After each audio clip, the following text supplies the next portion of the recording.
Salam sama saudara dan saudari terkasih, para sahabat sekalian, segenap keluarga yang terkasih.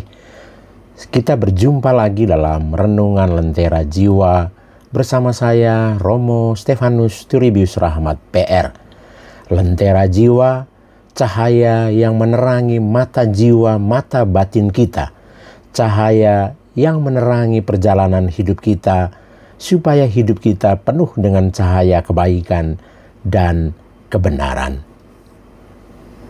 Saudara dan saudari terkasih, salam damai sejahtera dan penuh sukacita untuk kita semua. Semoga kita semua tetap sehat dan selalu bersukacita. Kita berjumpa lagi dalam Renungan Lentera Jiwa kali ini. Dan dalam Renungan Lentera Jiwa kali ini, saya mengajak kita semua untuk merenungkan tentang satu tema ini, jalani hidup dengan maksimal. Tema ini akan dielaborasi dengan satu cerita yang berkaitan dengan usia yang mapan. Sama saudara dan saudari terkasih, dikisahkan bahwa pada usia 60-an tahun, kadang tempat kerja mengeluarkan kita. Tidak peduli seberapa sukses atau kuatnya kita selama karir, dan kita akan menjadi orang yang biasa. Jadi, jangan melekat pada pola pikir dan rasa superioritas dari pekerjaan kita sebelumnya. Lepaskan segala bentuk ego kita, atau kita bisa kehilangan rasa nyaman. Lalu pada usia 70-an tahun, masyarakat perlahan-lahan menyingkirkan kita. Teman dan kolega yang biasa kita temui dan bersosialisasi menjadi lebih sedikit, dan hampir tidak ada orang yang mengenali kita di tempat kerja kita sebelumnya. Dan jangan katakan saya dulu atau saya dulu, karena generasi muda tidak akan mengenal kita. Dan kita tidak boleh merasa tidak nyaman karenanya. Lalu pada usia 80-an tahun, keluarga perlahan-lahan menyingkirkan kita. Meskipun kita memiliki banyak anak dan cucu, sebagian besar waktu kita akan tinggal bersama pasangan atau bahkan sendirian. Ketika anak-anak kita berkunjung sesekali, itu merupakan ekspresi kasih sayang. Jadi, jangan salahkan mereka karena mereka jarang datang. Karena mereka sibuk dengan kehidupannya sendiri. Lalu pada usia 90-an tahun, bumi ingin melenyapkan kita. Beberapa orang yang kita kenal telah pergi selamanya. Pada titik ini, jangan sedih atau berduka, karena ini adalah jalan hidup, dan semua orang pada akhirnya akan mengikuti jalan ini.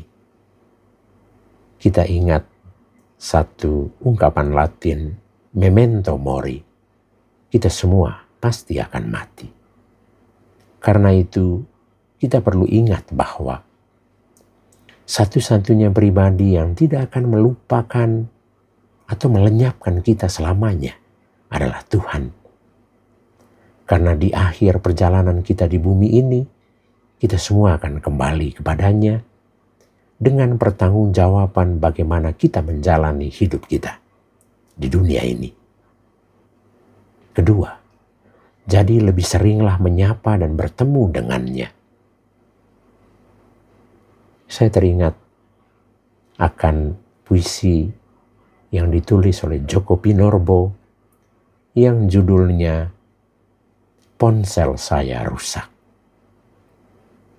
Puisinya demikian. Tuhan, ponsel saya rusak ditempa gempa. Semua nomor dalam ponsel itu hilang. Satu-satunya nomor yang tersisa adalah nomormu.